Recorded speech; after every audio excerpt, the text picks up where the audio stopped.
Okay, good evening. So, welcome to the second part of this lecture. I think this will be shorter kasi yung third part is actually up to you. If you require additional information, for example, kung kayo ay magte-train ng mga employees ng DNR, there are two technical bulletins where these lectures are relevant for, particularly sa kanilang biodiversity assessment and monitoring system. And if you require additional information about that, we can discuss siguro mamaya a third part of this lecture. So let's begin. Okay, so yung last na lecture, minention ko, and you will get to see this now firsthand. Yung ginagamit namin na stations for the surveys ng NACR, the National Assessment of Coral Reef Environments, at para din dito sa mga citizen science methods, are large areas, 1,875 square meters in an ideal setting. The dimensions are 75 by 25 meters, so approximately 4 basketball courts in size. Yung methods na aaralin nyo sa training na to, yung tinatawag naming C30, because it involves taking at least 30 images at random places within this station, will yield data that is comparable to yung transect methods that involve scuba. Yung ginamit nga sa NACR na 550 meter transects. But dahil na 550 meter transects, it involves at least 250 images as opposed to 30 to 50 dun sa citizen science methods. We show in one paper, and we're working on a second one, na yung data do sa dalawang methods na yan ay pwedeng gamitin yung scales na to. The new scale that we propose to replace the Gomez and Alcala scale, and a corresponding scale for taxonomic agglomeration units, combinations of genus and growth form, na we use for quantifying diversity, lalo na if the identification is made from pictures. And katulad nga nung sinabi ko sa introduction kanina, if you require additional information regarding site selection, which is what these lectures are about, especially those consistent with these two technical bulletins ng DNR, BMB, we can do that in a third lecture later sa training nyo. But you can download these two technical bulletins and sa BMB na website, or you can ask for copies from sila Reni. Okay, so let me show you some additional data from surveys using these stations. For example, we have monitoring stations in Bolinao, yung site ng Marine Lab ng UP. First set up in 2009. Notice na in this monitoring scheme, meron kaming mga stations, and the stations come in pairs. Sa isang site, may dalawang station, A and B. At sa isang location like Bolinao, we have 3 to 7 sites. And since dalawang station per site, we could have up to 14 stations. Around Samal, there's 3 sites, so 6 stations for which there is old data, but old is, we have mga 2010, I think, and for about 4 or 5 years. Lian is the site of our marine station. Madaming sites at stations dito. Umabot na sa 16.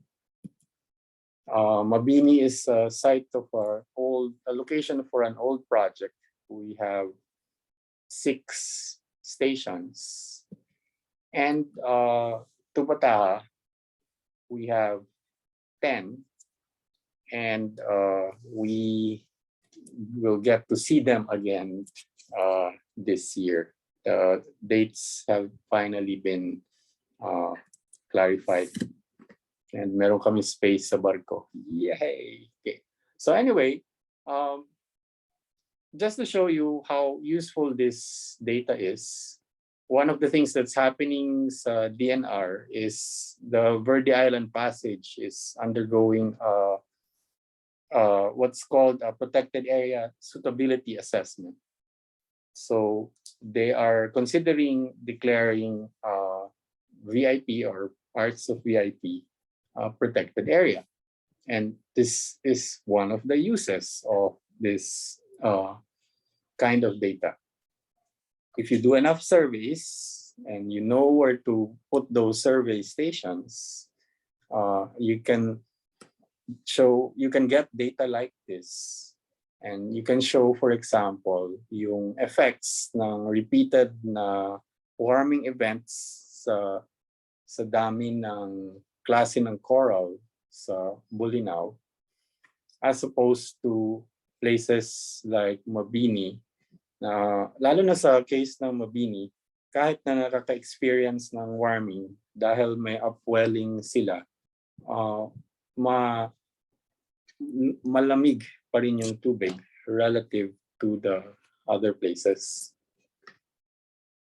One of the things na kailangan nating tandaan for the material that will follow this evening is yung fact na hindi lahat ng areas sa Pilipinas na merong coral ay coral reef. Okay. So again, ibig sabihin nun, just because you have a lot of coral in an area does not mean that you are looking at a coral reef. Just a review, there are 3 basic kinds of coral reefs. Ang pinaka-common sa Philippines ay yung mga reef na nakadikit sa lupa sa isang isla, halimbawa. And if you look carefully at this drawing, makikita nyo na a reef, an old reef, a well-developed reef, has a certain profile. Meron silang bahagi, may isang part na mababaw at flat. That's the reef flat. And then merong part na kantilado. And that's the reef slope. And most of the corals are found in a reef slope. Kung for some reason, like volcanic events, lumubog yung isla, yung reef na nakadikit dun sa land ay magkakaroon ng agwat, magkakaroon ng space between what's left of the island and the reef that used to be attached to that island. And that's when you get a lagoon, and that's when you get the formation of what looks like a barrier between the open sea and land. Okay. And so a barrier reef has a lagoon between the reef itself and the island. And if that island submerges completely, we will get a formation that looks like Tubataha or many of the reefs sa Spratlys, sa Kalayaan Islands. And that's when you get an atoll. And when we do surveys, it's very important na ma-distinguish nyo kung nasaan yung reef slope, because that's where the surveys should be done. So the same way na merong standardized way of taking a person's blood pressure, merong prescriptions about dapat nakaupo kayo, dapat yung paa nyo ay flat on the ground, dapat yung arms nyo ay naka-relax at nakapatong somewhere, and kukunin yung blood pressure nyo dun sa braso. Okay. If we are measuring the health of a reef, ideally, katulad ng pagkuha ng blood pressure, you take it in a consistent place, a consistent part of the reef. And that is the reef slope. And hindi lang kahit anong reef slope. Okay. So this is a cross-section of a hypothetical island. So we are looking at the island from the side. We're looking at waters na about 5 to 10 meters deep. So ito yung surface ng dagat, ito yung bottom ng karagatan, and this is an island. And notice in this well-developed reef, like I pointed out in the previous slide, merong flat na part, a reef flat, na usually hagat waist deep lang or sometimes nasa neck deep. It's relatively flat, often sandy until you get to the edge of the reef. And then you get a drop off, sometimes gradual, sometimes steep. And that's the reef slope. That's the front of the reef. And that's where most coral growth is found. I show this diagram because it shows you 3 stages ng pagdevelop ng isang fringing reef. Okay, magsisimula yung fringing reef with corals growing on the island itself, so growing on rock. After about 1,000 years or 2,000 years, maiipon yung remains ng mga corals at tutubuan yung remains na yon ng iba pang coral na mas bata, mas bago at buhay. And you start getting thickening that's made up of calcium carbonate, yung skeleton ng mga naunang corals na nabuhay doon sa area na yan. And so, in an incipient reef, essentially a very young reef, you get a reef slope, but notice walang reef flat. Okay. You only start getting a reef flat once that is mga 2 to 6 to 10,000 years old. And 10,000 years old means that reef is really old. But that also means na pag meron kayong reef na malapad yung reef flat like this, in this drawing 50 to 200 meters wide, you are looking at an area na for 6 to 10,000 years, nagsusupport siya ng coral growth. 10,000 years ago, 9,000 years ago, we've had climate change, global warming, if you must call it that. Uminit din yung dagat.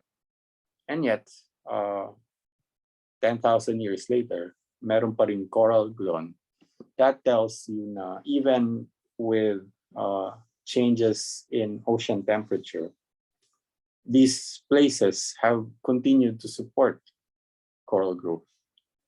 And that is very useful information. That tells you now where we have well-developed reefs, we have reefs na matagal ang history of supporting coral growth. And we should prioritize those for management. But for surveys, I'll show you ano yung gamit ng mga reefs na ganon, kahit na hindi sila going protected area. Okay. So the really old reefs, yung mga 6 to 10,000 years old, because meron silang reef flat, because mas malalaking structures sila, often several kilometers long, mas madami silang habitats na sinusupport. Magkakaroon sila ng seagrass at mga seaweeds dun sa reef flat nila. And yung corals, like I keep repeating, ay nandoon sa reef slope. Okay. So in terms of yung tinatawag na ecosystem services, mas madami silang habitats for mga isda at invertebrates. Mas magaling sila sa pagbasag ng alon to protect from storm surges and tsunamis. And kung madami yung coral nila, they will continue to support pag-form ng sediments. Yung isang piece of information na sinishare namin halimbawa sa mga tourism officials, healthy coral reef will produce 1 to 5 kilograms of white sand per square meter per year. Okay, so that's how fast reefs, healthy reefs, produce sediment. And because they produce sediment, they continue growing. Okay, and ang technical term doon ay accretion. And katulad ng sinabi ko sa last lecture, studies like itong work ni Perry et al. From the Caribbean show na 10% coral cover is enough to keep a reef growing. And so, like I explained sa huling lecture, that's why that's an example of one of the reasons why we encourage the use of the newer scale. And these scales have been adopted, for example, dun sa technical bulletin na nilista ko kanina. And as I explained last time, we used the average for the Indo-Pacific, but also the Philippine average, 22.8. We used the average for Tubataha, which at least when we made this scale was 33. And it is the basis for this scale. Pero to connect this yun sa tinuturo ko kanina about an old reef. During the NACOR surveys, we found, for example, that most of the reefs dun sa 206 na sinurvey namin, most of those reefs in category A and B, those reefs with the highest coral cover, most of them are old reefs, well-developed reefs, reefs that have supported coral growth for thousands of years. They tend to have more coral. And not only that, they also tend to have more variety of coral. And so one of the things that we encourage for citizen science work, if you want to be able to interpret the data from any reef that you survey, or any area na merong corals na tumutubo, hindi necessarily coral reef. And many of the MPAs are not in the reef slope or not in well-developed reefs. You need a well-developed reef para meron kayong pagkukumparahan nung data nyo para ma-interpret nyo siya. Okay. So, given yung kaalaman nyo ngayon about how to distinguish what a well-developed reef is, and itong idadagdag ko, which is a review of what we discussed in the first lecture. I pointed out dun sa huling lecture na based on our analysis of the nationwide survey data, and this paper that will come out in a few months, as a minor revision stage na lang siya. There are community types. Yung composition, yung uri ng coral at yung dami ng coral ay nagde-depend kung nakaharap sa habagat or sa amihan yung reef slope na sinisurvey nyo. Okay.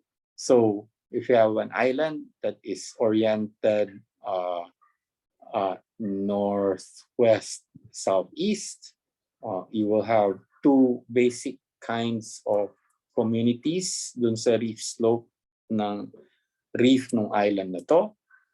And depende kung anong side ka ng island, yung coral cover could be higher than average or lower than average.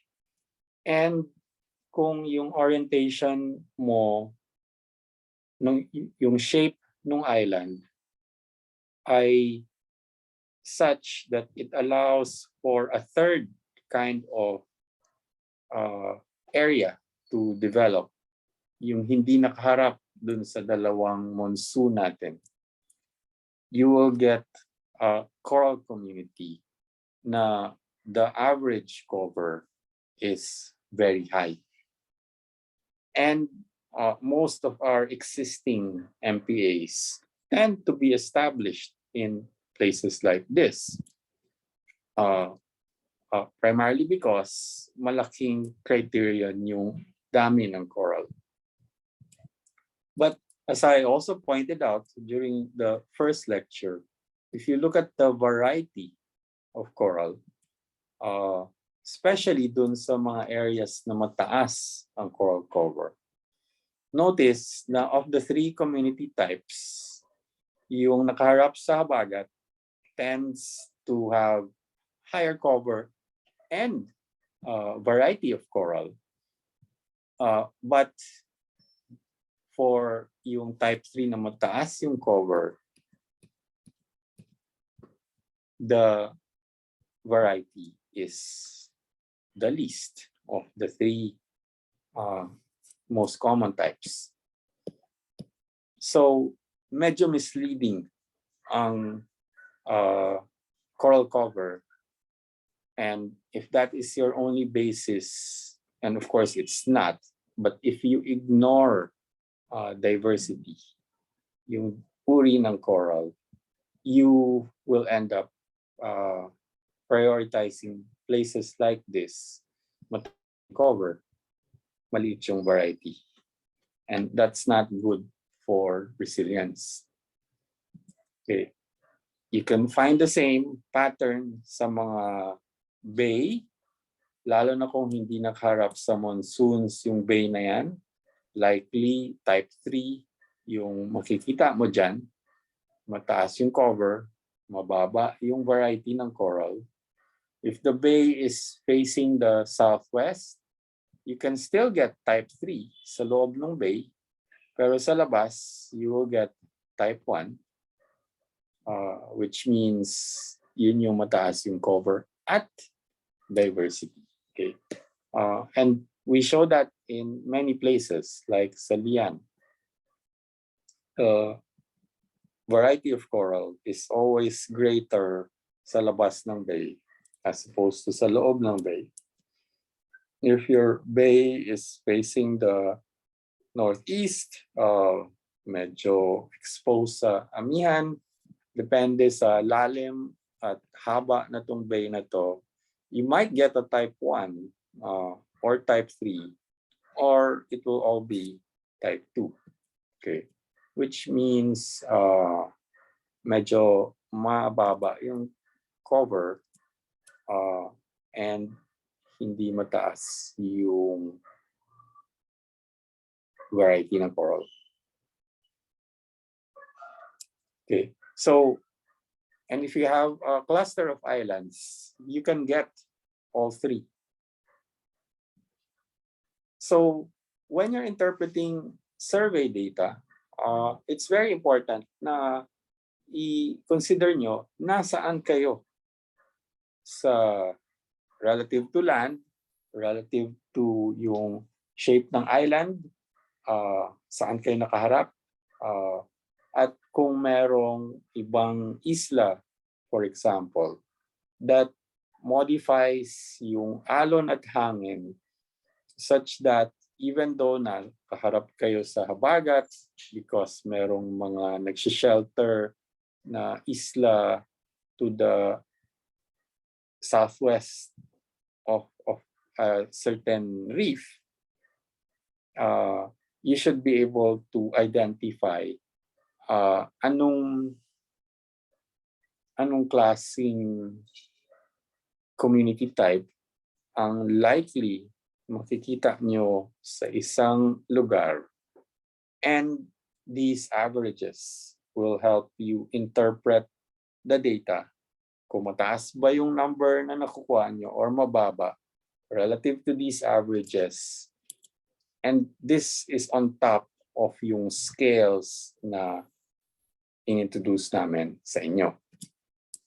Okay. So, ano ang ibig sabihin na to pagdating sa decision about saan gagawin yung monitoring, lalo na kung yung monitoring ay para sa mga community partners nyo and para sa isang LGU na likely kaya gustong magkaroon ng monitoring is dahil meron silang MPA. Okay.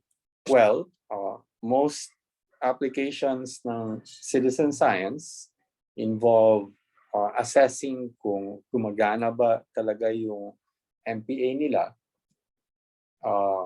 To give you an example, sa Lian, sa Talim Bay, where our marine station is found, our best managed reef is this reef sa sitio kay Reyna ng Barangay Lumanyag. Okay. But if you look carefully at the image of the reef, yung at least yung monitoring station ay hindi doon sa harap ng reef. Yung harap ng reef is kung saan una nababasag yung alon, and as you can see, that's more towards the west. Okay. Yung part ng reef na minomonitor ay nasa tabi. Although, in fairness, yung MPA actually ay umaabot dito, and yung monitoring station ay nasa buffer zone rather than nasa strict protection zone. Okay. Anyway, it is a well-developed reef dahil makikita nyo na the reef flat is very wide. In fact, yung dark area na yan is seagrass. This is mangrove. So the reef flat is not just a few meters wide. It is mga 300, 400 meters wide. So it is an old reef. Okay. So this is what we refer to as the reef of interest. Ito yung pinaka-focus ng efforts ng community partners namin na dito nakatira. Okay. So, of course, yan yung gusto nilang i-monitor. But to interpret the data from RENA, we need a comparison reef. There is a second MPA in Talim Bay, not as well managed as RENA. In fact, it's more of a paper park. Okay. But merong enforcement once in a while. Medyo complicated ang pag-interpret ng data na to dahil yung mga scales na pinapakita namin, yung mga averages ay based sa fringing reef na nakadikit sa tabi.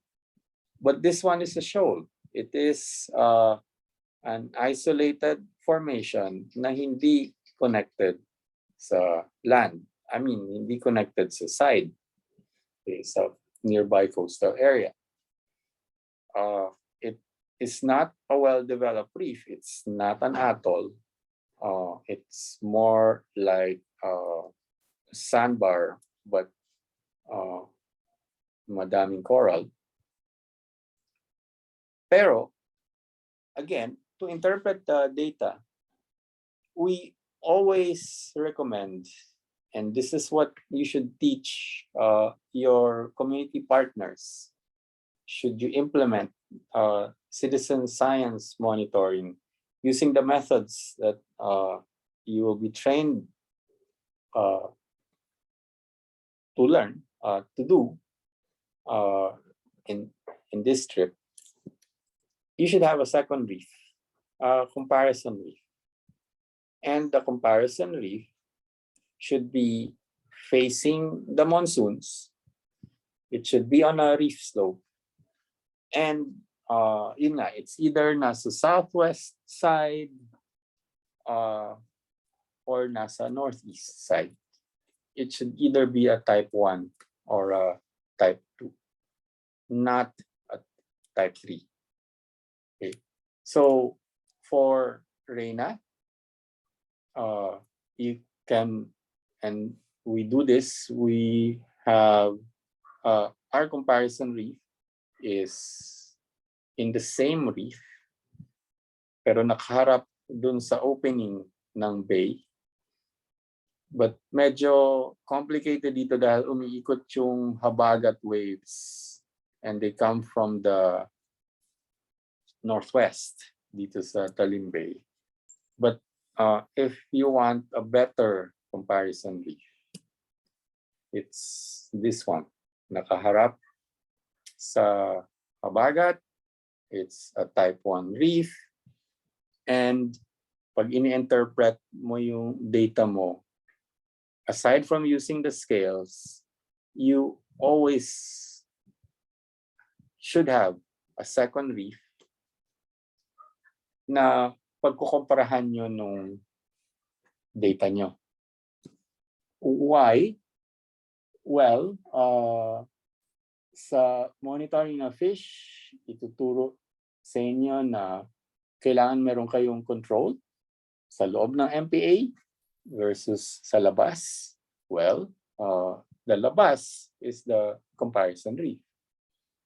But for interpreting survey data, yung comparison reef will give you an idea of ano yung mataas na cover at diversity na pwedeng ma-achieve sa isang lugar.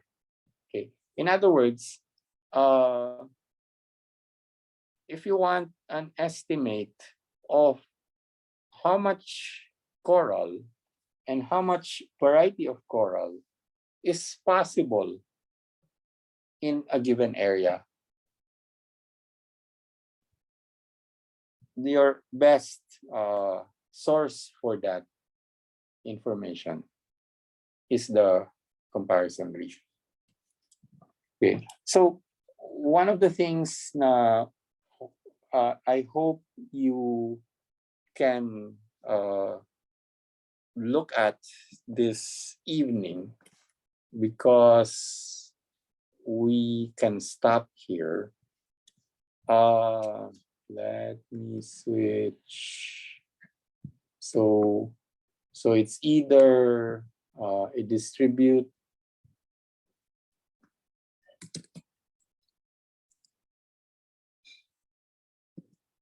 nila Rainy sa inyo yung article na to, or i-access nyo diretso dun sa site.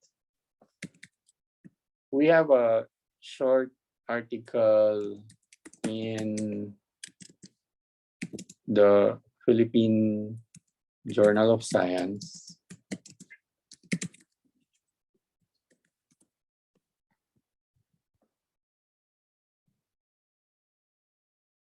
This one.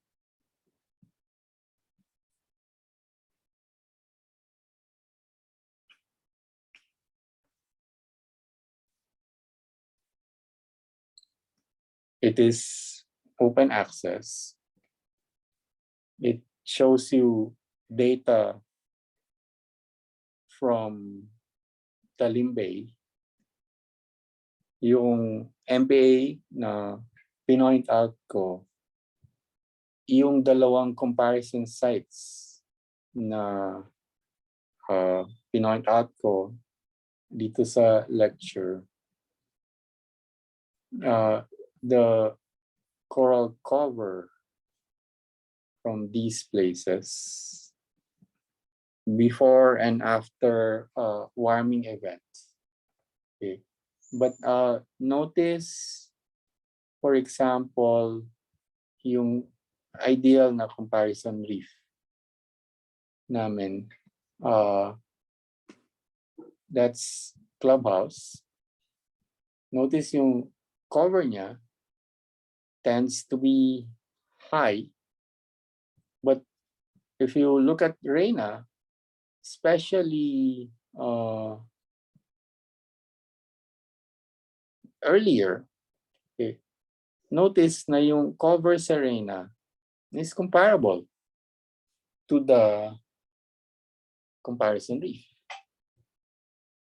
which tells you na if this, like I said, gives you an idea of how much coral and variety of coral is available, is possible in this town, in this bay. Well, so kung ito yung ating parang local benchmark, where the Reina MPA is, or at least its buffer zone, is hindi naiiba from it. Okay, but if you look at Sapao, the other MPA, personally, I think it's a bad choice for an area to protect, because it's not as good as yung comparison reef. Okay. This is also a good comparison reef. But anyway, one way I explain yung comparison reef sa mga training ng mga citizen scientists, kung naglalakbay kayo sa ibang bansa and you want to estimate yung cost of living dun sa mga lugar na yun. Let's say, umiikot kayo sa Asia, punta kayo sa Japan, Singapore, Hong Kong, Korea, Malaysia, Philippines. Okay. Pumunta kayo sa isang establishment na natatagpuan doon sa lahat ng lugar na yon at bumili kayo ng parehong product. Okay. Like punta kayo sa McDonald's dun sa mga lugar na yon at mag-order kayo ng Big Mac.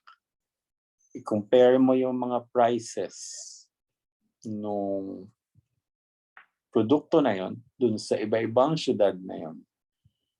And i-convert nyo sila sa isang common currency like dollars. And you will realize na, for example, sa latest na ranking, Singapore is one of the most expensive cities to live in. And comparable na siya sa, I think, New York. So, ganun din yung comparison, Reef. It's like the McDonald's. It is a local reference point. You can use the scales. You can use the averages presented dun sa mga community types na pinakita namin. Or pinakasimple, when you do surveys for community partners, survey nyo yung reef of interest nila, and then you find yourself comparison reef. I-survey nyo din yon. And the information from those two places will give you an idea kung taas ba yung coral cover, mababa ba, and help you interpret the survey data, especially for the benefit ng community partners. Okay, so that's it basically for this evening. Like I said to start, if you want to go into more detail, we can do that later in the surveys. But I think it's better now. Una, matutunan nyo yung details ng methods. You get to collect your own data during the surveys. Read yung technical bulletins kung gusto nyo, or tingnan nyo tong research note na ito. And then we can talk about more details later in the training. So at this stage, I can stop and entertain questions, try to answer questions. Sir Al? Go ahead. Just curious with the comparison reef, is it not affected by management, or should you consider like if that reef is also managed or not? Because the management of a reef might affect the, especially if you will compare it with already existing na siya na managed na area. Very good question. If you, for example, look at yung work ni Vanji Magdaong, 2014. She did a meta-analysis and she showed na parang mas mataas ng konti ang coral cover sa isang reef na nasa loob ng MPA as opposed to a reef na nasa labas ng MPA. There are also newer studies. I think a newer one is a recent paper by Gary Russ. Again, sites in the Visayas as opposed to kay Vanji na nationwide. Pero yung kay Vanji is secondary data. Pero yung maiksing sagot is some studies suggest na mas mataas yung coral cover sa loob ng MPA. Okay. But merong complication yung mga studies na yon. Kasi kung yung MPA ay pinili on the basis of coral cover, at wala kang data bago pa siya na-declare na MPA, then parang self-fulfilling pinili siya dahil mataas coral cover niya. Therefore, pag nag-surveys ka ng MPA at non-MPA, mukhang mataas ang cover ng MPA area. Okay. yung sa Naker, karamihan ng sinurvey namin ay hindi MPA.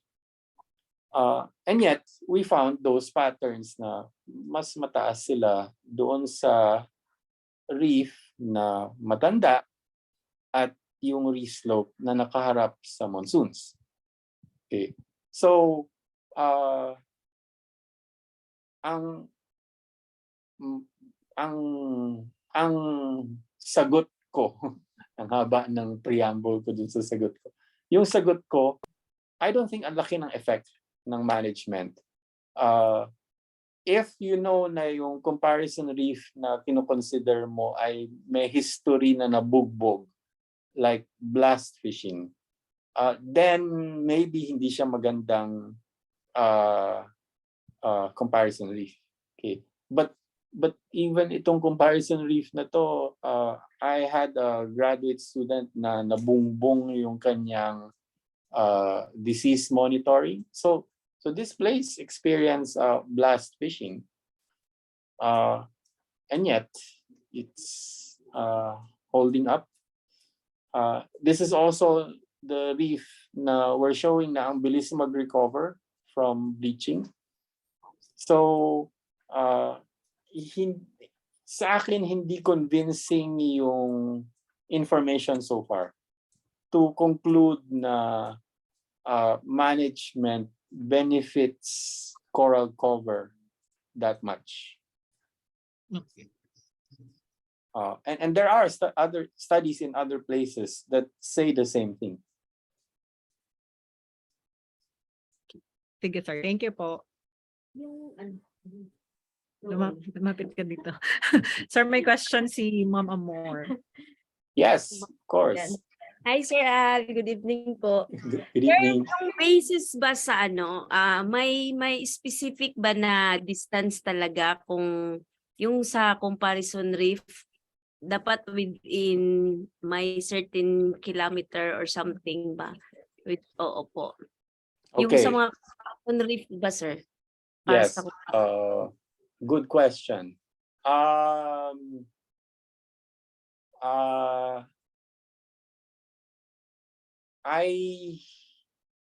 My answer is going to be arbitrary. This bay, this opening is about 3 kilometers. Okay, so we're looking at a distance na siguro about 1.5 between the two. And if you look at this reef or itong reef dito na nandoon din sa paper,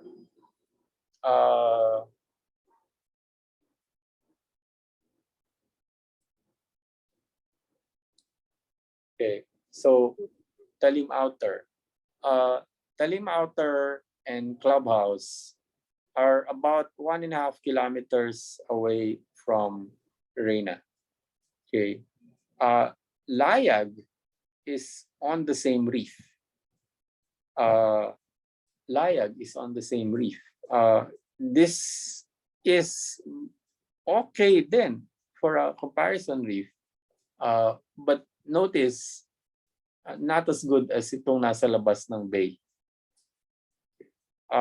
Kasi ito, like Reina, medyo nasa gitna siya ng bay. Hindi siya nasa labas talaga, unlike these other two. So going back to the map, and this time let's use this map. Okay, so ayan si Reina, ayan yung distance scale mo. You're looking at straight line, mga 1.5 or even more. And I'm arguing na these are better comparison reefs dahil nasa labas sila ng bay as opposed to yung nasa same reef at nakaharap sa labas. Okay. Because, like I said, dito sa slides na to, okay, kung I guess mas relevant ito for Talim Bay, ang best mo na comparison reef ay type 1 or type 2. not 3. And a 1 or a 2 ay nakikita sa labas ng bay at yung part ng reef na nakaharap sa southwest, that's the type 1, or sa northeast, yung type 2. So I'm not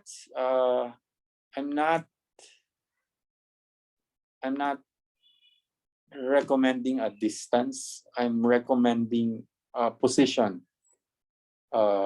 within a bay or an island.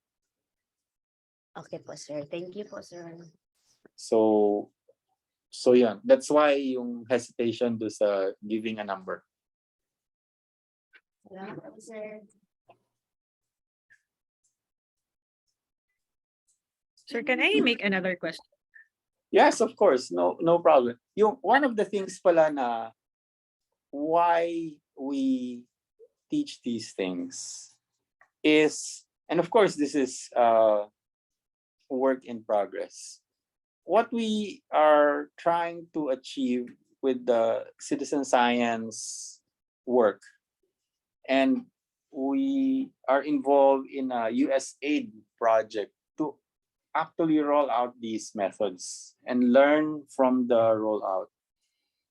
Pero yung rollout na we believe is most successful is pag nag-survey ang isang citizen science team, ang nagre-report dun sa local officials ay yung mga tinrain. Hindi yung mga scientists na nag-train sa kanila. Okay. Which means if the people you train are able to achieve a level of confidence na they can explain coral cover to their local officials, then that likely means ma-institutionalize yung monitoring kahit na hindi siya driven by outsiders. And so that's why we teach you these things so that you can teach it to them. So sorry, go ahead and ask. Sige, sir. Actually, my question is more of sir, what if there's an existing na MPA and then it's not really a fringing, like it does not fit with the criteria of a fringing. So how do you suggest for the, like, should it still be monitored or? Yeah. Well, yung lectures natin so far, like itong dalawa, it's about interpreting survey data. But kung meron na kayong 2 points in time, kung meron na kayong monitoring or 2 points in time or more, mag-shift na yung interest to not what is the coral cover, but whether it's increasing or decreasing. Okay. So at that point, yung comparison reef is still useful kasi kung sabay nag-decrease inside at outside the MPA, then you know na it has nothing to do with management. There is some other reason, like umiinit yung tubig or may nagdaang bagyo. Pero kung nag-decrease sa loob, pero hindi nag-decrease sa labas, hindi nag-decrease sa comparison reef mo, then you know that there's something wrong with your MPA, that sort of thing.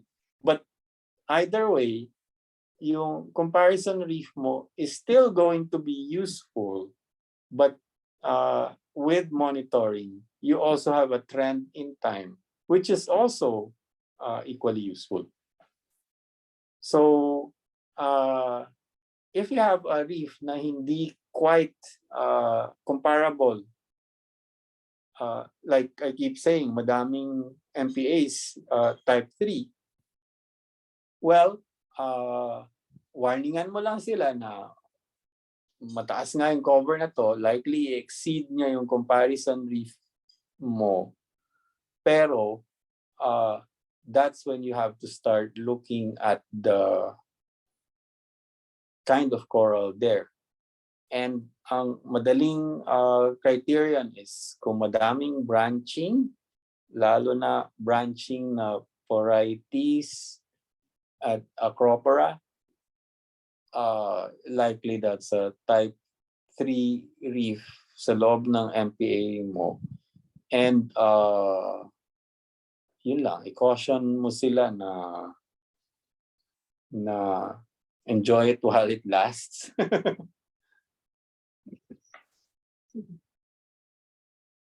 Kasi a type 3 reef can only go down.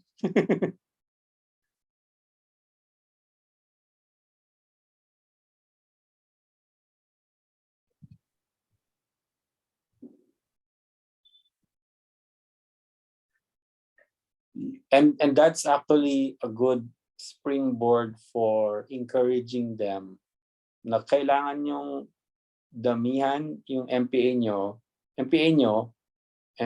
nyo to protect a greater variety of reef types or to protect more of the reef.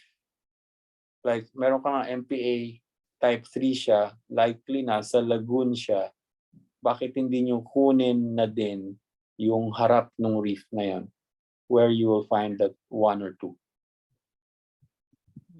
Because our MPAs are simply too small to be self-sustaining and resilient.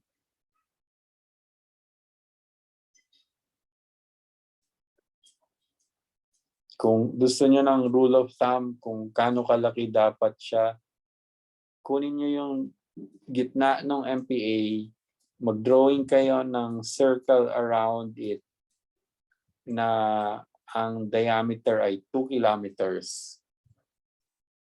And that's how large the MPA will be. But likely, pag ginawa niyo yan, wala nang matitira. Papayag. Wala nang fishing ground na matitira. Pero that's the reality. If you're interested, that reference is Cruek.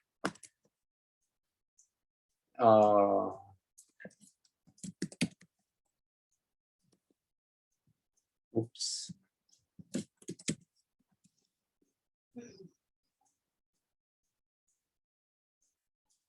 Meron siyang interesting to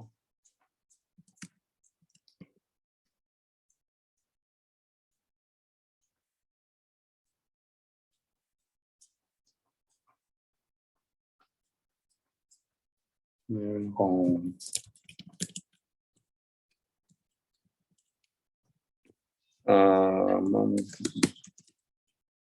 I think it's open access.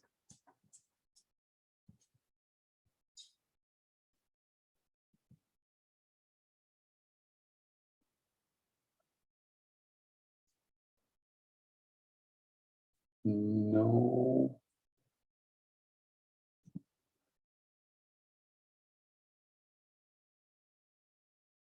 Oh.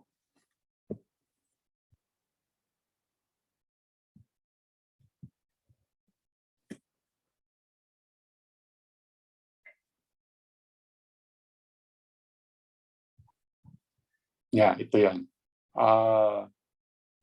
I suggest you visit this. Kasi there is a statement here about yung median diameter ng MPA sa Philippines. Kasi compare niya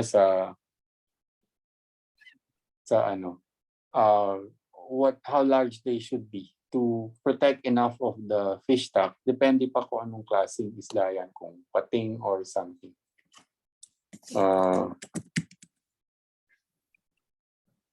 Yan na.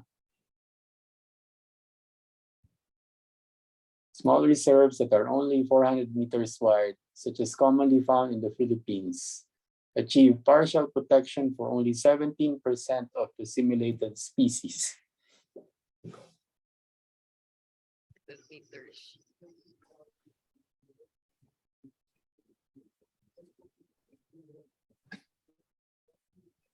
So, dito nanggagaling yung sinabi ko about drawing a 2-kilometer circle.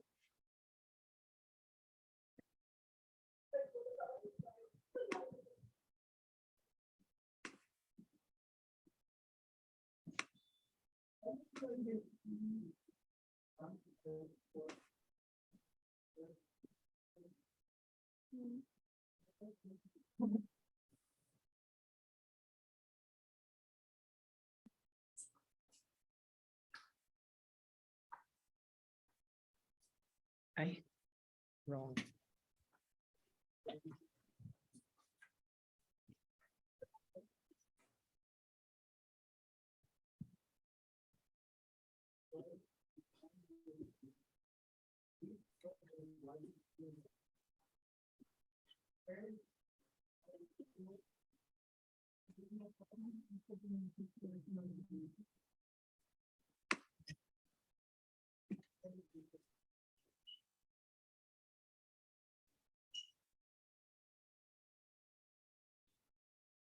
If you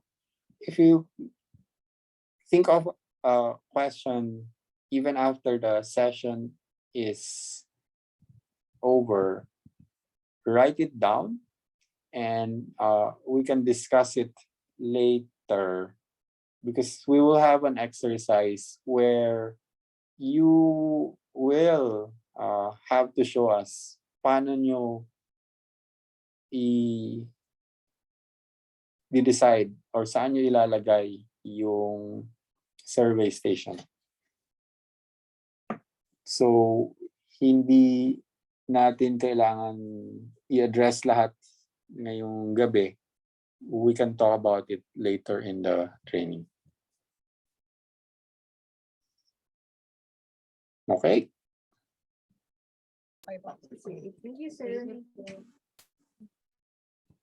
So, we'll stop here muna kung wala nang ibang tanong.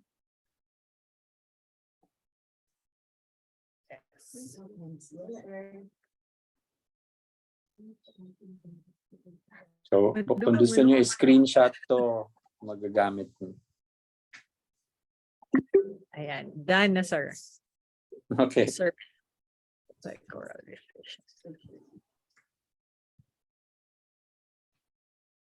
Sige, so I hope you find the training useful.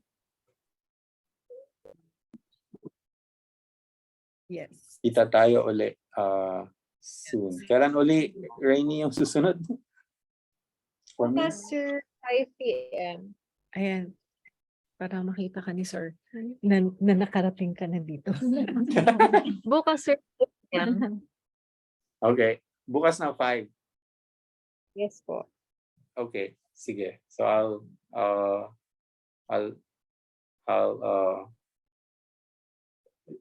open the Zoom room again. I just also remembered. I think I recorded the other lecture as well. Hindi ko shinare yung link.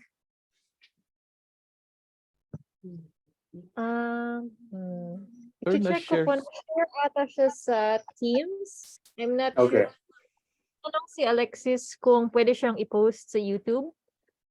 Yeah, let's do that for both. This one, I'll stop it now. Okay, sir.